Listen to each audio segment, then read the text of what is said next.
आता वळूया आजच्या चर्चेच्या मुद्द्याकडे। मंडळी, जे कधी काळी बिहारच्या राजकारणात घडायचं, उत्तर प्रदेशच्या राजकारणात घडायचं, ते आज महाराष्ट्रातल्या निवडणुकीत घडतंय।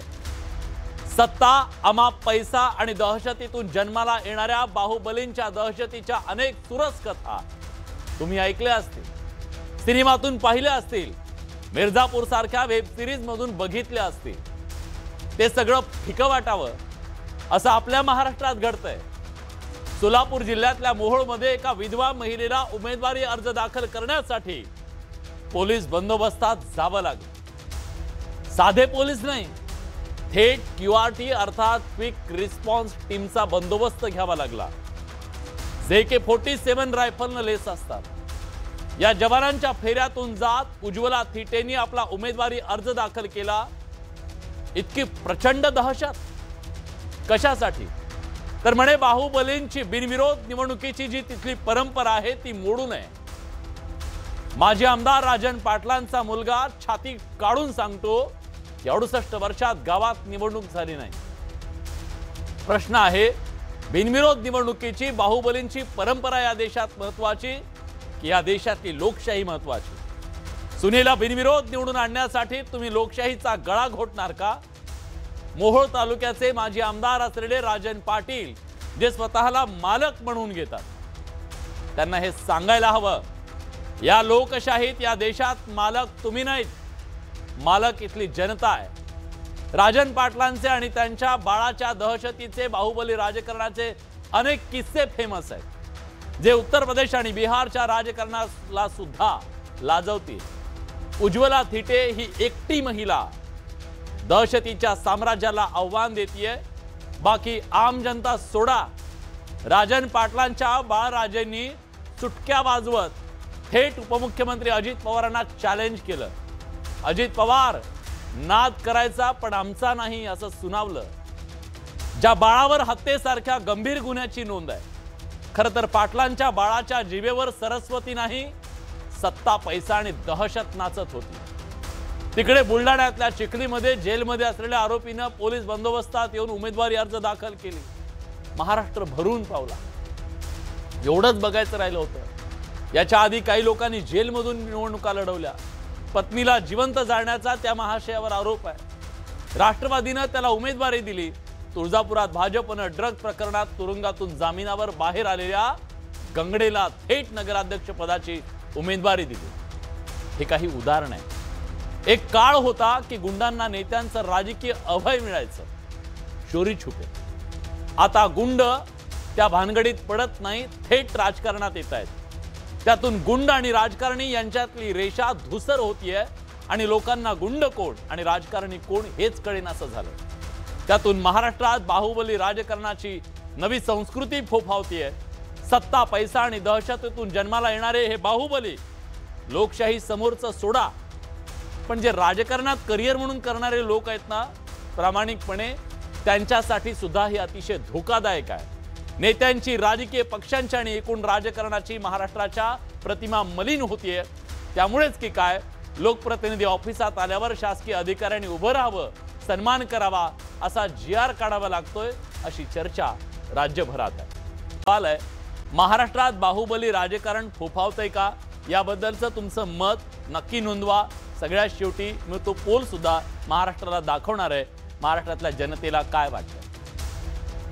गुंडांची थेट राजकारणात एंट्री ही लोकशाहीसाठी, इथल्या व्यवस्थेसाठी किती धोकादायक आहे। खरं तर ज्या लोकांच्या सावलीला आपण थांबायचो नाही, शहाणी माणसं, सुशिक्षित माणसं, ते आज बोकांडी बसतात। गुंडांना शरण जाणं ही मजबुरी आहे की रणनीती आहे? सगळ्या राजकीय व्यवस्था त्यांना शरण जाताना का दिसतायत? एवढी त्यांची काय गरज आहे? का राजकीय गरज बनली आहे? गुंडांची सत्ता म्हणजे लोकशाहीला थेट आव्हान नाही का? आता एखादा दादा जर लोकप्रतिनिधी बनला तर त्याला कोणी जाऊन सांगायचं माझ्या नळाला पाणी येत नाही? आणि कोण सांगेल बरं?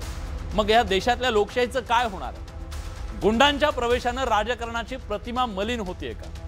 ज्याच्या सावलीला थांबायला राजकारणी घाबरत होते, त्या गुंडांना थेट प्रवेश देताना राजकारणी घाबरत नाहीयेत, याचा अर्थ काळ सुकावतोय का? आणि कुणाची भीती राहिलेली नाही का? घ्या गुंडांना, घ्या याला घ्या त्याला, कुणी काय बोलणार नाही. महाराष्ट्राची जनता बघत नाही का इथं काय कुणी जिवंत नाही का, सवाला नाही का? आणि या सगळ्यासाठी चर्चा करण्यासाठी आपल्यासोबत मान्यवर पाहुणे, माझ्यासोबत भाजपचे सहमुख्य प्रवक्ते अजित चव्हाण स्टुडिओत आहेत. अजितजी, स्वागत आहे तुमचं.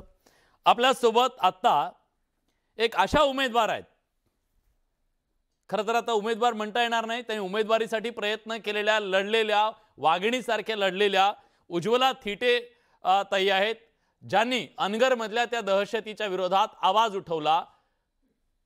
उज्ज्वला ताई, स्वागत आहे तुमचं. आपल्यासोबत राष्ट्रवादीचे सोलापूर जिल्हाध्यक्ष उमेश पाटील सुद्धा आहेत. उमेशजी, तुमचंही स्वागत आहे. आपल्यासोबत आता काँग्रेसचे प्रवक्ते हनुमंत पवार आहेत, तुमचंही स्वागत आहे हनुमंतजी. आणि सामाजिक कार्यकर्ते हिरंब कुलकर्णी सर आहेत. कुलकर्णी सरांकडून मला महाराष्ट्राच्या राजकीय परिप्रेक्षावर त्यांचं भाष्य हवं आहे की महाराष्ट्राचं राजकारण कुठं चाललंय, का आपण सातत्यानं त्या बिहार आणि उत्तर प्रदेशला सातत्यानं वोट म्हणून बदनाम करायचं. आपली परिस्थिती काही वेगळी आहे का वेगळी नाहीये? अतिशयोक्ती आहे का? खरं तर हे जे बोलणं आहे ते चुकीचं आहे का? म्हणून उज्ज्वला थिटे यांना मला विचारायचं आहे. उज्ज्वला ताई, मला सांगा, आम्ही जे दृश्य बघितलं ते अतिशय धक्कादायक होतं की हे चित्र महाराष्ट्रातलं आहे का असा प्रश्न पडावा अशी परिस्थिती. तुम्हाला बंदूकधारी पोलिसांच्या बंदोबस्तामध्ये का जावं लागलं? हे दृश्य महाराष्ट्रातीलच आहे. सोलापूर जिल्ह्यातील मोहोळ तालुका येथील अनगर हे एक छोटंसं गाव, साधारणतः 7 ते 8 लोकसंख्या असलेले ते गाव आहे आणि तेथीलच हे सर्व घटना आहे. मी अनगर नगरपंचायत येथील नगराध्यक्षपदासाठी इच्छुक होते. तिथं आतापर्यंत 68 वर्ष झालं ग्रामपंचायत होती आणि ती बिनविरोध होत होती. याचा तेथील राजकीय नेते माजी आमदार राजनजी पाटील यांना खूप अभिमान होता. ते म्हणतात फक्त बिनविरोध होत होती आणि होत आहे. पण मी स्वतः तिथली 23 वर्षाची रहिवासी आहे. त्यांनी कधी आमची मतं कधीही विचारात घेतलेलीच नाहीयेत. कधी आम्हाला विचारलेलं नाही की ग्रामपंचायतचं सदस्य तुम्हाला व्हायचं का, तुम्हाला कुणाला मान पाहिजे का. ते त्यांची मनमानी कारभार करत म्हणेल तेच उमेदवार आमच्यावर लादत होते आणि कधी त्यामुळे ते इलेक्शन होऊच दिलेलं नाही. कधी आमची मतं विचारात घेतलेलीच नाहीत आणि सांगतात 68 वर्ष झालं ग्रामपंचायत बिनविरोध आहे. ही त्यांची लोकप्रियता आहे की दहशत आहे, काय नेमकं महाराष्ट्राला कळू द्या. म्हणजे लोक एवढे, त्यांची लोकप्रियता एवढी आहे की नको बाबा तुम्ही म्हणाल ते तुमच्या विरोधात कोण, काय नेमकं काय सांगा महाराष्ट्राला. लोकप्रियता नाही, ती त्यांची दबाव आणि दहशत आहे. गावामध्ये प्रत्येक पतसंस्था त्यांच्याच आहेत. डीसीसी बँकामध्ये आधिपत्य त्यांच्या खालीच आहेत. त्या शुगर फॅक्टरी, साखर कारखाने त्यांचेच आहेत. शिक्षण संस्था त्यांचीच आहे. गावामध्ये सर्व काय कुठलेही प्रोजेक्ट असतील तर ते त्यांच्याच स्वतःच्या मालकीचे असल्यामुळे सर्व लोकांना त्यांनी एक एक एक व्यक्तींना घरातील कामाला लावलेलं आहे. मग कामाला लावलं ह्या भीतीपोटी प्रत्येक कुटुंब त्यांच्या ह्याच्यामध्येच काम करणार ना, त्यांच्या आधिपत्याखालीच काम करतो. मी स्टुडिओत माझ्या सहकार्याने विनंती करतो की ते व्हिज्युअल चालवा जे तुम्ही पोलीस संरक्षणामध्ये अर्ज भरायला गेलेल्या होतात. हे जे दृश्य आहे हे दृश्य ते काय म्हणतात त्याला, एखाद्या दहशतीचं बोलकं चित्र आहे. ही एवढी कसली दहशत आहे, काय दहशत होती, काय एवढे बंदूकधारी पोलीस तुम्हाला सोबत घेऊन जावं लागलं? त्यांनी मला फॉर्म भरण्यासाठीच प्रतिकार करत होते. गेली 1 वर्ष झालं त्यांनी माझ्या मतदार यादीतून 2 ते 3 वेळेला नाव वजा कमी करण्याचा प्रयत्न केला. एकदा वगळलंही, कुठलीही नोटीस न देता एकदा वगळलंही. मी ती परत 2 वेळेला मतदार यादीत नाव नोंदणी केली आणि परत आता ज्या दिवशी आरक्षण सुटलं त्या दिवशी मी फक्त एक फेसबुकला पोस्ट केली होती की मी अशी लढण्यासाठी इच्छुक आहे. मग ते तेव्हापासून त्यांना माहिती की हिला काहीही करून फॉर्म भरायला येऊ द्यायचं नाही, गावात येऊ द्यायचं नाही. गेले 8 दिवस झालं मी फॉर्म भरण्यासाठी तिथे जाण्याचा प्रयत्न करीत होते. तर मोहोळ तालुक्यातील एकही वकील मला नोटरी करून देत नव्हते. कुठल्याही मला ऍफिडेव्हिट दिलं गेलं जात नव्हतं. मग तो पहिल्यांदा प्रश्न आला आणि ज्या वकिलांकडे मी ऍफिडेव्हिट करण्यासाठी गेले तर तिथे मोहोळमध्ये मला पाठलाग करण्यामध्ये आला. मी ज्या गाडीमध्ये बसते ते त्यांना माहित होत होतं. एवढं त्यांनी माझ्याजवळ ते त्यांचं हे होतं, त्यांचं लक्ष होतं. परत मी डीवायएसपी सर आणि ऍडिशनल सर आणि एसपी सर यांना प्रोटेक्शन मागत होते. मी ईमेल करत होते, मी अर्ज केला होता, समक्ष देखील भेटून आलेले होते. देऊ देऊ म्हणायचे, तुम्ही जावा पुढं म्हणले. एसपी सरांनी पाठवलं म्हणून मी एक दिवशी गेले तर माझ्या गाडीचा नंबरही त्यांना लीक झाला तिथून आणि प्रोटेक्शन मिळालंच नाही मला. आणि 10 ते 15 गाड्या माझा पाठलाग करत यायला लागल्या. आणि आमच्याजवळ एक 3-4 प्रकारचे व्हिडिओ आम्हाला भेटलेले होते की ते गाड्या कसं अडवणूक करतात. आता गेली तिथली 23 वर्षाची रहिवासी आहे. माझ्याजवळ व्हिडिओ आले होते. हम्म. प्रत्येक ठिकाणी ऊसाचे ट्रॅक्टर्स आडवे लावले होते. प्रत्येक गाड्या चेकिंग केल्या जात होत्या. हा. अनगर या गावी जायला मोहोळवरून 6 ते 7 मार्ग आहेत. तर प्रत्येक ठिकाणी गाड्यांची अडवणूक होत होती. आणि आज माझ्या कितीतरी महिला गावातील ती सर्वांना त्या अनगर नगर पंचायतच्या त्या कार्यालयामध्ये बसवून ठेवण्यात आले होते 10 तारखेपासून. ही आली तर तिला अजिबात फॉर्म भरू द्यायचा नाही. ती नंबरला थांबली की तिच्या पुढे 50 बायका, मागे 50 बायका, तिला मध्ये घ्यायचं, अश्लील बोलायचं, हातवारे करायचं, काहीतरी अॅट्रॉसिटीचा प्रकार घडेल असं भाग पाडायचं, तिचा नंबर येऊ द्यायचा नाही, असंही प्लॅनिंग केलेलं होतं त्यांनी. बरं, पण मला एक मग सांगा, खरं तर आजच्या चर्चेसाठी राजन पाटील यांनी यावं यासाठी मी त्यांना विनंती केली होती. ते मला येतो म्हणाले. बघा, फोनवर ते परत आले तर आपण त्यांना प्रयत्न करूया. माझ्या टीमला सांगतो, ते फोनवर येतो म्हणाले होते. पण त्यांचं एक असं म्हणणं होतं की तुम्ही ड्रामा करताय, हे जे करतायत ते प्रसिद्धीसाठी करताय, अशा प्रकारचं म्हणणं आहे. खरंच ही प्रसिद्धी आहे? तुमचं भांडण काय नेमकं? प्रसिद्धी असायला मी कुठलीही राजकीय नेता नाही एकतरी, आणि मी कुठलीही प्रशासकीय अधिकारी पण नाही. सर्वसामान्य विधवा महिला शेतकरी. त्याच अनगर गावामध्ये माझी 28 एकर शेत जमीन आहे. गेली 2 वर्षापूर्वी पाटील परिवार व आमच्यामध्ये वाद झाला. वाद तर एकदम क्षुल्लक कारणावरून होता. सासू काय कारण सासऱ्यांना होतं? काय कारण होतं?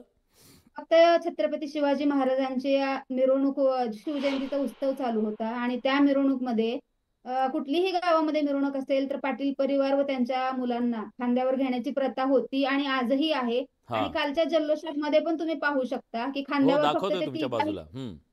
तिघही पिता पुत्रांनाच घेतलेलं आहे. नजर चुकीने त्यावेळेस माझ्या मुलाला एका व्यक्तीने घेतलं. ते तेवढं घेतलेलं पाहूनच राग आला. 12वीला इकडं पेपर देतोय मुलगा आणि इकडे त्याच्यावर अॅट्रॉसिटी होतीये.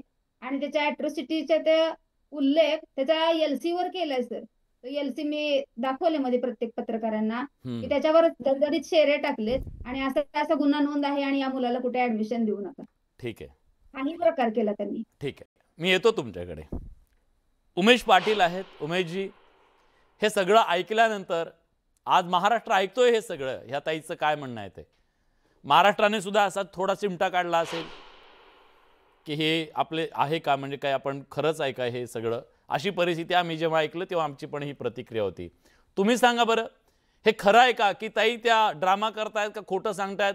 पोलीस ते खरे पोलीस होते की खरंच काहीतरी ड्रामा होता तो?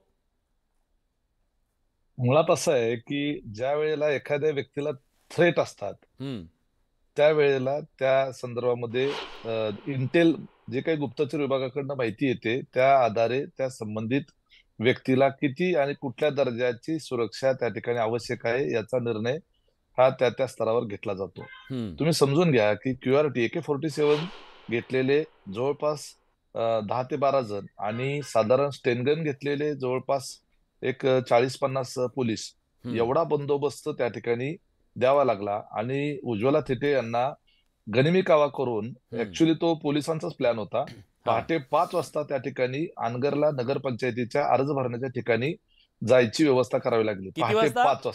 पहाटे 5 वाजता. ग्रेट. अर्ज भरायची वेळ सकाळी 10:30 वाजता चालू होते, 10-10:30 वाजता. आणि अर्ज भरायचा तो शेवटचा दिवस होता.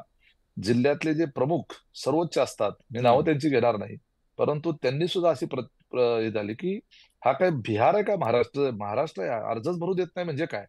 कारण 3 दिवसापासून संबंधित उज्ज्वला थिटे त्या ठिकाणी अर्ज भरण्याच्या करता जायचा प्रयत्न करत होत्या आणि अक्षरशः 25-25 गाड्या त्यांच्या मागे लागतात. रस्त्यावर प्रायव्हेट नाकाबंदी आणि हे सगळं इंटेल हे पोलिसांना सगळ्यांना माहित नव्हतं. सगळ्या मोहोळ तालुक्याला, जिल्ह्याला समजलं होतं, कारण पेपरला बातम्या येत होत्या, त्याचे व्हिडिओ प्रसारित झाले होते. आम्ही बाजूला काही व्हिडिओ पण दाखवतोय, त्यांचा पाठलाग करतायत, ताईंचा पाठलाग करतायत ती लोक, ते पण दाखवतोय. पण उमेशजी, हे खरंच ही दहशत आहे एवढी? आहेच. माझ्या पक्षातल्या लोकांना सुद्धा याचा विश्वास नव्हता. राजन पाटील हे पूर्वी आमच्याच पक्षात होते. आम्ही एकत्र असताना पासून मी त्यांच्या विरोधात आवाज उठवतोय. मला शेवटी पक्षाचा राजीनामा द्यावा लागला आणि राजीनामा देऊन मला त्यांच्या आमदाराचा पराभव करावा लागला. आम्ही सगळेजण एकत्र आलो आणि त्यांचा आमदार पाडला या निवडणुकीमध्ये. आणि माझ्या पक्षावर अजिबात राग नव्हता, माझ्या नेत्यावर अजिबात राग नव्हता, मी माझ्या पक्षाची प्रामाणिकच होतो, परंतु या मोहोळ तालुक्यातली सर्वसामान्य जी जनता आहे, मागच्या 50 वर्षापासून या राजन पाटील नावाच्या राक्षसाच्या मगरमिट्टीमधून बाहेर काढण्याच्या करता कुणीतरी आवाज उठवला पाहिजे. पक्ष पार्टी हा नंतरचा पार्ट आहे. मुळात आम्ही राजकीय जीवनामध्ये आहोत, त्याचं प्रयोजन नेमकं काय आहे? आम्ही स्वतः मोठं होण्याच्या करता आहे का सर्वसामान्य लोकांच्या संरक्षणाकरता आणि त्यांच्या व्यक्तिगत आयुष्यामध्ये काहीतरी चांगले दिवस आणण्याकरता आहोत? हा ज्या वेळेला प्रश्न येतो त्यावेळेला आम्ही निर्णय घेतला, ह्या तालुक्यानं निर्णय घेतला आणि सगळ्यांनी मिळून आम्ही ठरवलं की या माणसाला हे कशाच्या जीवावर चाललंय, यांचं हे सत्तेच्या जीवावर चाललंय. इतक्या वर्षाची सत्ता, आणि सत्ता कशाच्या जीवावर आहे? दहशतीच्या जीवावर आहे. विरोधात जाणाऱ्या माणसाचं आयुष्य बर्बाद करून टाकतो हा माणूस. मग मला सांगा उमेशजी, ज्यांना तुम्ही राक्षस म्हणताय, कोणीच पोचलं? सांगा हे महाराष्ट्राला कोणी पोचलं? निश्चितपणे हे मान्यच केलं पाहिजे. हे आमच्याच पक्षाच्या नेत्यांनी त्यांना पोचलं, आमच्याच पक्षाने पोचलं. आणि म्हणून माझ्या पक्षाच्या लोकांना मी सातत्यानं सांगत होतो, ही असली घाण पक्षाच्या बाहेर काढा. केवळ फक्त आमदार निवडून आणतात म्हणून अशी नालायक लोक जर पक्षात सांभाळत बसलो तर याच्यामुळे एकूण संपूर्ण महाराष्ट्रामध्ये आपल्या पक्षाची, आपल्या नेत्याची प्रतिमा मलिन होते. आज तेच सांगतोय भारतीय जनता पार्टीला सुद्धा, हे जे तुम्ही घेऊन ठेवलेलं आहे तुमच्याकडे, हे तुमच्याच अवघड जास्त दुखणं होणार आहे. आज संपूर्ण हे भारतीय जनता पार्टीत गेलेत. भारतीय जनता पार्टीमध्ये गेल्यानंतर आज त्यांच्या पुढे काय मांडून ठेवलं? अख्ख्या मी विचारतो भारतीय जनता अजितराव आहेत आपल्यासोबत इथं. अजितराव, सोलापूर जिल्ह्याचं राजकारण मी तुम्हाला वेगळं सांगायची गरज नाहीये. तुमची ती लढाई प्रस्थापितांच्या विरोधात आहे. तुम्ही म्हणताय की भारतीय जनता पक्ष हा प्रस्थापितांच्या विरोधात इथं लढतोय ह्या सोलापूरमध्ये. प्रस्थापित सगळे घेतले त्यांनी त्यांच्याकडे, कोण शिल्लक ठेवलंय? मोहिते पाटील. द्या उत्तर. आमची काम करण्याची एक पद्धत आहे, एक स्टाईल आहे, आणि हे उमेश पाटलांना सुद्धा चांगलं माहिती आहे. उमेशजी, आपण मान्य केले की यांना कोणी पोचलं, कोणी मोठं केलं, काय केलं. स्थानिक राजकारणामध्ये अनेक वेगवेगळ्या पद्धतीचे अँगल असतात, परंतु यापुढं महाराष्ट्रात सोलापूर जिल्ह्यामध्ये या ताई असतील किंवा इतर कुणीही असेल, ताईंना शेवटी अर्ज त्यांचा भरता आला, त्यांना पोलीस संरक्षण दिलं. ज्या पद्धतीनं एखादं गाव एका बाजूला आणि एक व्यक्ती एका बाजूला अशी सगळी परिस्थिती असतानाही तिथं प्रशासनानं कुठली अनुचित घटना घडू दिली नाही, ती यापुढेही घडू दिली जाणार नाही. निश्चितपणे नाशिक पॅटर्न मोहोळ, सोलापूर आणि या सगळ्या परिसरामध्ये माननीय गृहमंत्री देवेंद्रजी फडणवीस राबवतील. आणि ज्या पद्धतीनं, म्हणजे उमेशजी, आता हे ठीक आहे, एक तुम्ही सांगितलं अनगरचं, इतर दुसरं 50 वर्ष याच जिल्ह्यामध्ये ही परंपरा होती की ज्यांच्या दहशतीच्या विरोधात कुणीच बोलत नव्हतं. आज तिथं मोठी संघटना उभी राहिली आहे, हे आपल्यालाही मान्य करावं लागेल. आणि पक्ष हा भाग वेगळा, इथल्या असे लोक कडीपत्त्यासारखे बाजूला नाही का करता येणार? जे लोक चुकीचे आहेत ते म्हणतोय. निश्चितपणे केले पाहिजे. आणि मी खात्रीनं आपल्याला सांगतो, खात्रीनं, नाशिक जे माझं शहर आहे, जिथून मी येतो, नाशिक जिल्हा कायद्याचा बालेकिल्ला. भारतीय जनता पक्षाचे असोत, राष्ट्रवादीचे असोत, शिवसेनेचे असोत, सत्ताधारी पक्षाच्या सुद्धा ज्या मंडळींशी, गुन्हेगारांशी संबंध आहेत, जे लिप्त आहेत, मकोका दाखल केला, त्यांची बांधकामं पाडली. माननीय देवेंद्रजींनी नाशिकचे पोलीस आयुक्त संदीप कर्णिक यांना खुली छूट दिली आणि पोलिसांनी अवघ्या 48 तासात ते सगळं स्वतःसारखं सरळ केलं. आमचा एक आमचा एक पॅटर्न आहे. ठीक आहे, इतिहास कोणाचा काही असो, तो त्याच्यामध्ये दोषी जर आढळला तर त्याला आम्ही घेतच नाही, परंतु आमच्याकडे आल्यानंतर त्या व्यक्तीनं सार्वजनिक जीवनामध्ये अतिशय चांगल्या पद्धतीनं निश्चितपणे काम केलं पाहिजे. तो चुकला. बघा, आता जी मंडळी एक 2-4 दिवसापूर्वी झाली होती पण काही वेगवेगळ्या गोष्टींमध्ये सापडली, ते सगळे जेलमध्ये, त्यांच्यावर मकोका अंतर्गत गुन्हे दाखल झालेले आहेत आणि सगळे नामचीन लोक शहरामधले, मग ते कुठल्याही पक्षाचे असो, त्याच्यावरती कडक कारवाई आम्ही केली. हा नाशिक पॅटर्न, जिथं जिथं दहशत आहे राजकीय, जिथं जिथं राजकीय दहशत आहे तिथं तिथं जो आरोपी या अतिशय, म्हणजे मी तर म्हणतो बाकी आरोपांबद्दल राजकीय गुन्हे असतील त्याच्याबद्दल ठीक आहे, आपण समजू शकतो की राजकीय गुन्हे आंदोलन केल्यानंतर होतात, पण ड्रग्ज सारखा अतिशय गंभीर गुन्हा ज्या व्यक्तीवरती नोंद असेल त्या व्यक्तीला आपण जामिनावर आल्याच्या नंतर, गंगणे प्रकरणाबद्दल मी बोलतोय, त्याला नगराध्यक्ष पदाची उमेदवारी द्यावी आणि तुळजापूर सारख्या ठिकाणी तुम्हाला तुमच्या पक्षात एक दुसरा उमेदवार नव्हता, पर्याय नव्हता त्याला? हा जबाब आहे आपल्याकरता, ही प्रत मी आणली आहे. थोडासा वेळ मला द्या, मी वाचून दाखवतो. तेवढाच विषय. सुदर्शन भारत कासार, 39 वर्ष, पोलीस निरीक्षक, स्थानिक गुन्हे शाखा, धाराशिव. सदर फिर्याद जबाबात आमचे अधिक सांगणे असे की सदर कारवाईमध्ये गोपनीय बातमीदार म्हणून विनोद उर्फ पिंटू विलास गंगणे, राहणार तुळजापूर यांनी महत्त्वाची भूमिका बजावलेली आहे. या विषयामध्ये ते स्वतः याच्यामध्ये ॲडिक्ट झाले होते. हे ॲडिक्शन त्यांनी सोडवलं. दिनांक 15/11/24ला सर्व महिलांची बैठक झाली. त्यांनी आमचे नेते राणा जगजितसिंग पाटील यांच्याकडे मागणी केली की हे ड्रग्ज सगळं हद्दपार झालं पाहिजे. हे जे पिंटू गंगणे आहेत यांना व्यसन लागलं होतं, त्यांनी त्याच्यातनं अत्यंत प्रयत्नांची पराकाष्ठा करून त्यातनं ते बाहेर पडले. इतरांना कुणालाही याच्यामध्ये आता पुढची पिढी वाया जाऊ नये याकरता आपल्या जवळचे असले तरी कारवाई झाली पाहिजे अशी राणा जगजितसिंग पाटलांनी भूमिका घेतली. आणि त्यातले पिंटू गंगणे हे स्वतः या सगळ्या व्यवसायाची पोलिसांना माहिती त्यांनी दिली आणि या सगळ्या प्रकरणाचा छडा लागला, कारवाई झाली. आज तुळजापूर हनुमंत पवार, ही हकीकत आहे. हनुमंत पवार, तुम्ही आरोप करताय, तुम्ही त्याच जिल्ह्यातले आहात, आरोप करताय की अशा प्रकारे एका जेलमधून जामिनावर बाहेर आलेल्या माणसाला उमेदवारी दिली. ते म्हणतात तो वाल्या होता, ती म्हण नको पुन्हा त्याबद्दल, पण तो चुकीचा होता आणि तो सुधारला आता.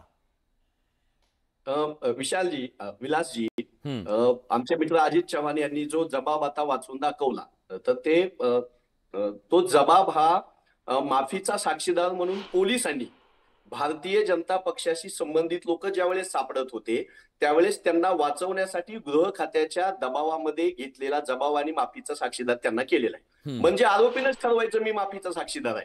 उद्याच्याला पार्थ पवार पण माफीचे साक्षीदार होतील, कबुली देतील, म्हणून तुम्ही त्यांना त्या केलेल्या गुन्ह्यातून माफ करणार आहात. याच ड्रग्सच्या गुन्ह्यामध्ये 4 आरोपी आणखी फरार आहेत. कायदा कळणाऱ्यांना, न्याय व्यवस्था कळणाऱ्यांना, आपल्या सगळ्याला किमान एवढं तर कळतं की त्या गुन्ह्यातले सर्व आरोपी सापडल्याशिवाय कोण कबुली जबाब, कोण गुन्हेगार आहे, कोण आरोपी आहे, ट्रायल तर पूर्ण होऊ द्या कोर्टाची. जामिनावर ते बाहेर आलेले आहेत आणि मुद्दा म्हणून पोलीस यंत्रणेनं भारतीय जनता पक्षाच्या लोकांना वाचवण्यासाठी त्रुटी ठेवल्यात. हा फक्त तुळजापूर पुरता, धाराशिव जिल्ह्यापुरता माझ्या विषय मर्यादित नाही. त्यांचा अजून एक मालक आहे आणि हा मालक काँग्रेसचा आहे. आनंद मालक जगताप काँग्रेसची निशाणी लावून प्रचार करतोय बघा. 10 गुन्हे दाखल आहेत. स्थानिक माध्यमांमध्ये हेडलाईन काय आहे? काँग्रेसचे नेते, आपण जरा हे वाचा. आणि अवैध धंदे बंद करणारे निघाले मटका किंग. तुळजापूरमध्ये काँग्रेस नेत्याचा अमोल प्रताप, तुमचा जो उमेदवार आहे ना, 10 गुन्हे दाखल आहेत त्याच्यावरती. आता काय करणार याच्यावरती? आमचा तर तो एक बिचारा, त्याला व्यसन लागलं होतं, तो सुटला, त्यांनी माहिती दिली आणि अख्खं शहर. ठीक आहे, मी उत्तर घेतो. त्यांचा आता त्यांचा उमेदवार आहे, मला दाखवा. उमेदवार आहे हे घ्या साहेब, हे बघा. ऐकायची क्षमता ठेवा. किती मालक लोकांनी, म्हणजे सोलापूरच्या लोकांनी आपली मानसिकता बदलली पाहिजे. 10 गुन्हे दाखल आहेत. हनुमानजी, मी तुम्हाला पूर्ण वेळ देतो, पण तुमच्या सुद्धा उमेदवारावरती 10 गुन्हे आणि मला सगळे मटक्याचे आहेत. मटका चालवणारा माणूस नगराध्यक्ष पदाचा उमेदवार कसा असू शकतो? हे तर ठीक आहे, मी उत्तर घेतो. तुळजापूर शहरामध्ये ड्रग्सचं जे रॅकेट उद्ध्वस्त झालं त्यामध्ये सापडलेल्या ईच आणि एव्हरी माणसाला जेलमध्ये टाका, त्याला उमेदवारी देऊ नका. तुम्ही का म्हणताय आमचा पक्ष तुमचा पक्ष? आम्ही म्हणतो ना तुम्ही उमेदवारी का दिली. 7 वर्षापूर्वी काँग्रेस पक्ष ज्यांनी सोडला आणि आजच्या काँग्रेस पक्षाची त्याचा कसलाही संबंध नाही, त्याचे तुम्ही जुने फोटो दाखवताय. मला तुम्ही आज तो माणूस कुठल्या पक्षात आहे सांगा, आज कुठल्या पक्षात आहे सांगा तो माणूस. काँग्रेस पक्षाचा 7 वर्षापूर्वी त्या माणसाशी काहीही संबंध नाही. ज्यांचा संबंध आहे, जो मुख्य आरोपी आहे, तो तुमचा कमळाचा नगराध्यक्ष पदाचा उमेदवार आहे. त्यासाठी प्रदेशाध्यक्ष भारतीय जनता पक्षाला पराभूत करण्याकरता साहेब तुम्ही मटक्यावाले, अवैध धंदेवाले. एक मिनिट मी देतो तुम्हाला. ऐकायची क्षमता ठेवा. आरोपींना उमेदवारी देणाऱ्यांनी 10 मिनिट ऐका. तो आरोपी नाहीये, तुम्ही आरोपीच आहेत की हा जबाब आहेत. जर तो आरोप माझ्या हातामध्ये जबाब आहे, कागद. आरोपी नव्हता तर मग जेलमध्ये का होता? आरोपी नव्हता तर जेलमध्ये तुमच्या मित्र पक्ष जामीन देताना कोर्टाचं निरीक्षण काय त्याच्यामध्ये बघा. रॅकेट उद्ध्वस्त करण्याकरता तुम्ही उमेदवारी दिली. आरोपी जामिनावर बाहेर आहे, त्याला तुम्ही उमेदवारी दिली. तुमचेच मित्र पक्ष आणि धाराशिवचे पालकमंत्री असलेल्या शिवसेनेच्या नेत्यांचं म्हणणं ऐका ना एकदा तुम्ही, आमचं नका ऐकू. तिथं सगळे तुम्ही एकच झालाय ना, पोलिसांना तुम्हाला भारतीय आदेश जनता द्या. पक्षाचा पराभव करायचा आहे म्हणून जंग पछाडताय. नाही नाही नाही, पण मग प्रश्न हा मला एक मिनिट, मी दोघांनाही थांबवतो. हिराम सर, हे बघा, याने त्याच्याकडे हात दाखवला की तरी त्याच्याकडे हात दाखवायचं. हे हात दाखवून काय चाललंय? महाराष्ट्राच्या राजकारणात असा एक तरी पक्ष दिसणार नाही की जो पक्ष सांगू शकेल की गुन्हे नसलेला आमच्याकडे उमेदवार नाहीये. असेल तर त्यांनी प्लीज यावं, आता सांगावं इथं. या सगळ्या राजकीय व्यवस्थेला या गुंडांची गरज का पडते? अगदी बरोबर मजबुरी आहे म्हणजे की रणनीती आहे? कोणीतरी बिहारचा उल्लेख केला तर कृपया आता बिहारचं नाव घेऊ नका, कारण काही दिवसांनी बिहारचे लोक असं म्हणणार आहे की बिहारचा महाराष्ट्र होऊ देऊ नका. ते आपल्यावर आबरू नुकसानीचा दावा ठोकू शकतात. आमचं नाव का घेतात? कारण बिहारच्या निवडणुकीमध्ये 2020 ला 68% आमदार गुन्हेगारीची पार्श्वभूमी असणारे होते. आज 53% म्हणजे 15% कमी झाले आणि महाराष्ट्राचे 41% आमदारांवर आज गुन्हे आहेत. तुम्ही जो प्रश्न विचारला त्याचं उत्तर वपू काळेंच्या शब्दात देतो. वपू काळेंची एक सुंदर कथा आहे की एका एसटी मध्ये रात्रीची वेळ अशी सवलत असते की तुम्हाला तुमचे हात असे मध्ये दांडीने टांगून ठेवता येतील. तर एका लेखकाचे हात गुंडाला जातात आणि गुंडाचे हात लेखकाला येतात. गुंड पुस्तकं लिहायला लागतो आणि लेखक पाकिट मारायला लागतो. तर तो लेखक शेवटी चिडून त्या गुंडाकडे जातो आणि म्हणतो, अरे बाबा माझे हात मला परत देऊन दे. तर तो गुंड त्याला उत्तर देतो की आता चांगलं चाललंय ना, माझ्याकडे प्रतिष्ठा नव्हती, माझ्याकडे पैसा फक्त होता, आता मला प्रतिष्ठा मिळते आणि तुझ्याकडे पैसा नव्हता तर तू आता पैसा घे. मला असं वाटतं या गुंडांना, या पैसेवाल्यांना राजकारणामध्ये पाठीमागे राहण्याचा, ज्याचा तुम्ही सुरुवातीला उल्लेख केला की त्याचा आता कंटाळा आलाय. त्यांच्या असं लक्षात आलंय की जर गुंडगिरी करून आम्ही राजकीय नेत्यांसाठी करायची, आम्ही त्यांना पैसा पुरवायचा, त्यामुळं आज ग्रामीण भागामध्ये बिल्डर किंवा ठेकेदार हे सगळेजण शहरी भागात आणि ग्रामीण भागामध्ये पैसा घेऊन राजकारणात आले आणि त्याच्या जोडीला हे गुंड जे आहेत, हे गुंड आज थेट राजकारणामध्ये प्रवेश करतायत आणि त्यांचं असं म्हणणं आहे की आम्हाला पाठीमागे राहून बदनामी देण्यापेक्षा आम्हाला प्रतिष्ठा मिळवून देण्यासाठी तुम्ही आम्हाला राजकारणामध्ये घ्या. आणि म्हणून हा रेट वाढत चाललाय. व्होरा कमिटीचा 93 सालचा रिपोर्ट आजही एकही राजकीय पक्ष पुढे येऊन द्यायची हिंमत करत नाही. याचं कारण असं की सगळेच राजकीय पक्ष त्याच्यामध्ये गुंडलेत. महाराष्ट्रामध्ये सुरू कधी झालं 1990च्या राजकारणामध्ये, जेव्हा कलानी आणि ठाकूर राजकारणामध्ये आले आणि त्याची जेव्हा चर्चा पवार साहेबांच्या काळात सुरू झाली, तेव्हा त्याचं स्पष्टीकरण असं देण्यात आलं की यांच्याकडे इलेक्ट्रोल मेरिट आहे. हा शब्द महाराष्ट्रामध्ये 1991 पासून यायला लागला, इलेक्ट्रोल मेरिट. आणि हे इलेक्ट्रोल मेरिट आता ग्रामपंचायत पर्यंत पोहोचलंय. गाव गुंडांना सुद्धा वाटायला लागलं इलेक्ट्रोल मेरिट माझ्याकडे आहे. पण मग अजितराव, माझा तुम्हाला सवाल आहे आणि तुम्हाला पण उमेशजी हा सवाल आहे. पहिल्यांदा अजितराव, मला सांगा, अहो ज्या लोकांच्या सावलीला आपण उभे राहत नाही, आपल्याला नको वाटतंय कारण आपण चांगले लोक, सुशिक्षित लोक आहोत आणि अशा प्रकारच्या लोकांच्या सावलीला आपण उभं राहिलं नाही पाहिजे, गुंडापुंडांच्या. आज ते व्यासपीठावर दिसतात, कधी कुणाचा फोटो, कधी कुणाचा सत्कार, कधी कोण मदत करतंय. महाराष्ट्राच्या राजकारणाला हे शोभणार आहे का हो? अजिबात शोभणार नाही. आणि हेरंब सर, मी आपल्याला अतिशय जबाबदारीनं सांगतो, आमच्या पक्षाचं हे धोरण अजिबात नाही. नाशिकमध्ये जे घडलं तो नाशिक पॅटर्न अत्यंत लोकांना आवडला आणि त्याच्यामध्ये आमच्या पक्षाचे असले तरी गय करू नका. नाही नाही, गुंड आवडला कसं काय? नाही, एकही व्यक्ती बडगुजरांवर बडे मुद्दे केलाय आपण. ज्या माणसाला गुन्हेगारीची पार्श्वभूमी आहे त्या माणसाला कुठल्याही प्रकारचं पद, प्रतिष्ठा द्यायची नाही हे ठरवलं, त्याला अंमलात आणलं गेलं आणि निवडणुकीच्या पार्श्वभूमीवर गळ्यातला गमछा हीच प्रतिष्ठा आहे तुमच्या पक्षामध्ये. एक लक्षात घ्या विलासजी, एक लक्षात घ्या की हेरंब सरांच्या निमित्तानं संपूर्ण महाराष्ट्राला मला हे उत्तर द्यायचं आहे की राजकीय नफा नुकसानीचा विचार न करता माझे नेते आदरणीय देवेंद्रजींनी आणि गिरीश महाजन यांनी तिथं जे निर्णय घेतले, मला असं वाटतं मग जे चांगलं काम करतायत नेते, बघा महाराष्ट्र खूप मोठा आहे, तिथं अशा 1-2 घटना, पण जर नेत्यांनी या विषयामध्ये गांभीर्य दाखवून जर तातडीनं कारवाई केली आणि त्याकरता प्रशासनाला बळ दिलं तर मला असं वाटतं चांगलं काम करा. याकरता सुद्धा आपण लक्ष ठेवलं पाहिजे. मी उमेशजींना विचारतो. उमेशजी, एक प्रश्न तुमच्यासाठी. त्या बुलढाण्यामधले, खरं तर आता तुम्ही सोलापूरच्या बद्दल बोला, राज्याबद्दल बोलू शकणार नाहीत, पण माझा प्रश्न मला हा विचारला पाहिजे इथे म्हणून मी तुम्हाला विचारतोय. काल त्या बुलढाण्यातला एक जेलमधून पोलीस संरक्षणामध्ये येथून अर्ज भरतो, आता त्या अख्ख्या शहरात कोणी उरला नसेल का हो? हे काय चाललंय? जेव्हा तुम्ही त्या सोलापूरमधल्या ह्याच्याबद्दल बोलताय, ह्या तुम्ही सांगा नेतृत्वाला तुमच्या, सांगणार आहात का प्लीज? निश्चितपणे विलासजी, सांगण्या वगैरे आम्ही लोक काय झाले, आम्ही राजकारणी लोक, आम्हीच बदमाश लोक झालोय.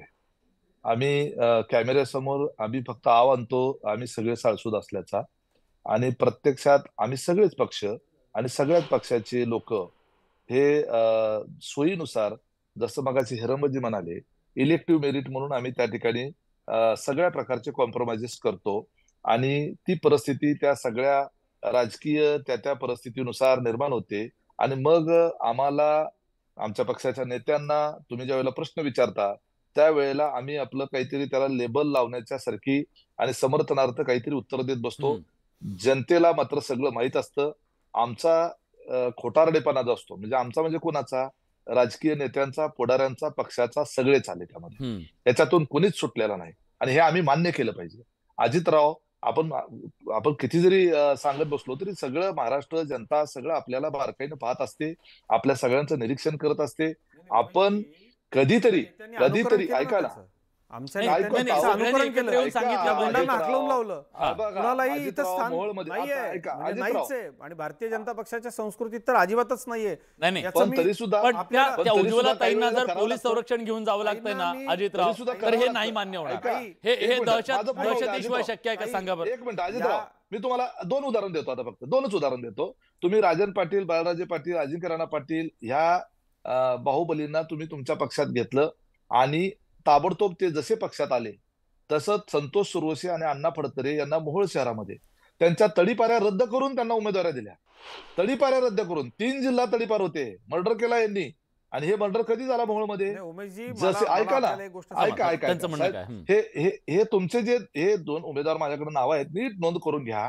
तुमचं खरंच मग वाटत असेल ना तुम्हाला की भारतीय जनता पार्टीमध्ये अशी घाण येऊ द्यायची नाही, बरोबर आहे. आता सगळ्या उभ्या महाराष्ट्राने राजन पाटील आणि त्यांच्या परिवाराने कशा पद्धतीची दहशत निर्माण करून सामान्य माणसाला फक्त परंपरा टिकवायची, 68 वर्षाची, 60-70 वर्षाची बिनविरोधची, लोकशाहीपेक्षा यांची परंपरा मोठी झाली, संविधानापेक्षा यांची परंपरा मोठी झाली, संविधानापेक्षा परंपरा मोठी झाली. सांगू शकले संतोष सुरवशी आणि अण्णा फडतरे केलं. मी इतकं सांगतोय, आमच्या संस्कृती स्थान नाहीच आहे. आम्ही अनुकरण केलं आणि आम्ही ठरवलं की या गुंडांना सामाजिक प्रतिष्ठा द्यायची नाही. राहिला पुढचा मुद्दा असा, ते तुमच्या जिल्ह्यातला असताना मध्ये बोलला ना, उज्ज्वलाताईला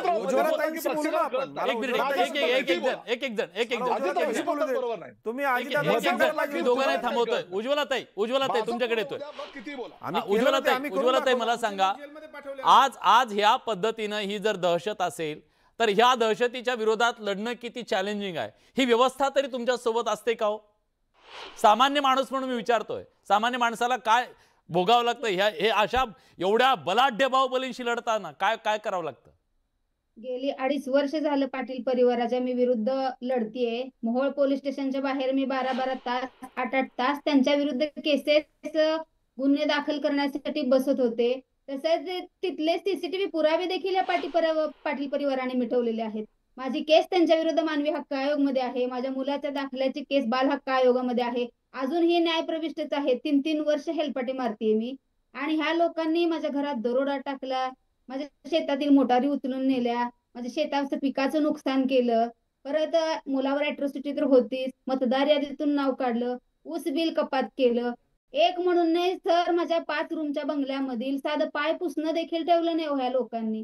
घरातले बल्ब देखील काढून नेलेत, वायरी काढून नेलेत, नळ असतात आपले PVC पाईप, जे नळाला पाणी येतं ते पाण्याचे पाईप देखील कापलेत, का टॉयलेटचा ब्रश देखील ठेवलेलं नाही या पाटील परिवाराने. मी सुद्धा ग्रामीण भागातून आलोय, मला माहिती आहे अशा लोकांशी लढणं किती अवघड असतं, सोपं नसतं. सत्ता, पैसा, दहशत ह्या सगळ्याच्या विरोधात लढणं नाही, तुम्ही लढताय. पण हिरम सर मला सांगा, जर उद्या एखादा गुंड, मवाली, गुन्हेगार समजा त्या पदावर जाऊन बसला, त्याला कसं सांगायचं सामान्य माणसांना जाऊन, पाणी का येत नाही, वीज का येत नाही, हे काय म्हणून? लोकशाहीचं काय करायचं? बरोबर, त्याचे हितसंबंध जे आहेत ते हितसंबंधच आहेत. म्हणजे मी एकल महिलांमध्ये काम करतो. ताईंचे धैर्य पाहिल्यानंतर मला एकल महिलांसाठी त्यांच्या राजकीय सक्षमीकरणासाठी किती प्रचंड या महाराष्ट्रात काम करावं लागणार. आणि ते जे सांगतायत ते माझ्या तिघांना विनंती आहे की राजकारणा पलीकडचे मुद्दे आहेत. राजकारण आज या गुंडांच्या हातामध्ये गेले, याच्यासाठी आपण कबुलीतून पुढे निघणार आहोत की नाही? सामना पिक्चर मध्ये त्या मारुती कांबळेचं काय झालं हा सामान्य माणूस प्रश्न त्या राजकीय नेत्याला शेवटपर्यंत विचारत राहतो. ती हिंमत मला असं वाटतं उज्ज्वलाताईंनी जी दाखवली ती सामान्य माणसाने दाखवण्याची गरज आहे. आणि तो कुठल्याही पक्षाचा गुंडा असो तो पराभूत करा हीच भूमिका आपण घेतली पाहिजे. याचं कारण असं की 2004 साली या देशामध्ये 24% खासदारांवर गुन्हे होते. 2024 साली त्या प्रमाणात जवळपास 46% झाले. दुपटीने जर राजकीय आमचे प्रतिनिधी जर गुंडांमधून येत असतील तर ते गुंड त्याचाच विचार करतील. मागे एक विनोद वृत्तपत्रामध्ये आला होता की एक मंत्री एका तुरुंगाला भेट देतो. त्या तुरुंगातले काही सुविधा मागतात तो लगेच मंजूर करतो आणि शाळेला केल्यानंतर तो काहीच देत नाही. त्याला उत्तर तो देतो नंतर आपल्याला पुढे शाळेत जायचंय आपल्याला इकडेच यायचंय. सामान्य माणसांमध्ये ही जी इमेज राजकीय नेत्यांची झाली ना हा मला सगळ्यात महत्त्वाचा प्रश्न होता. आणि राजकारणामध्ये प्रचंड तिरस्काराची भावना सामान्य आणि त्याच्यासाठी आज एक GR निघाला की सन्मान द्या. सन्मान हा कृतीतून मिळत असतो. खऱ्या अर्थानं असे लोक जर चुकीचे आले तर तो सन्मान कसा द्यायचा हा सवाल आहे. एक मला सगळ्यांनी सांगा, मी वैयक्तिक तुम्हाला सगळ्यांना प्रश्न विचारतो. आज बडे मुद्दे सारखा डिबेट शो चॅनलवर शोमध्ये आम्ही तुम्हाला का बोलवतो? तुम्ही समाजात सन्माननीय आहात, तुम्हाला वैचारिकता आहे, तुम्ही मांडणी चांगली करू शकता म्हणून तुम्हाला बोलवतो. फक्त मला सांगा, एक प्रश्न विचारतो, उद्या मी जर इथं गुंडांना बोलून डिबेट शो करायला लागलो तर तुम्हाला चालेल का? सगळ्यांनी सांगा, सगळ्या पक्षाने चालेल का? मान्य आहे का? ह्या महाराष्ट्राला आवडेल का? राजकीय पक्षांना आवडेल का की सगळे गुंड विंडोमध्ये बसले, सगळे 5 गुंड आणि 5 गुंडांना घेऊन मी चर्चा करतो राजकारणावरती? चालेल का? नाही चालणार. राजकीय पक्षांनी या सगळ्याचा विचार करणं गरजेचं आहे. आणि तो विचार हाच आहे की महाराष्ट्र हा महाराष्ट्र राहिला पाहिजे. महाराष्ट्राचं राजकारण त्याला डाग लागला नाही पाहिजे. गुंडांना मुख्य प्रवाहात आणण्याची ही काही योजना नाहीये. त्यांची जागा जेलमध्ये असली पाहिजे. याच्यासाठी सगळ्यांनी प्रयत्न करावा अशी अपेक्षा आहे. त्यांना प्रतिष्ठा देण्याचं काम करू नये. 4 मतं आणि सत्ता मिळेल सुद्धा, पण महाराष्ट्र हातातून जाईल आपल्या, याची सगळ्यांनी काळजी घ्या. आजच्या चर्चेत आपण सगळेजण आलात त्याबद्दल तुमच्या सगळ्यांचे मनापासून आभार. पण बघा, महाराष्ट्रातल्या जनतेला काय वाटतंय? महाराष्ट्रात बाहुबली राजकारण फोफावतंय का? तर महाराष्ट्रातल्या 94% लोकांना वाटतंय की होय, हे फोफावतंय. आणि हे फोफावू न देणं सर्व राजकीय पक्षांची जबाबदारी आहे. आणि सामान्य माणसानं सुद्धा या निवडणुकीमध्ये जो गुंड असेल त्याला कळीपत्त्यासारखं बाजूला फेकलं पाहिजे. कारण ही लोकशाही आहे. इथं आपण मतदान करून त्यांना त्यांची जागा दाखवू शकतो. बडे मुद्देच्या चर्चेत आपण इथेच थांबतोय. धन्यवाद.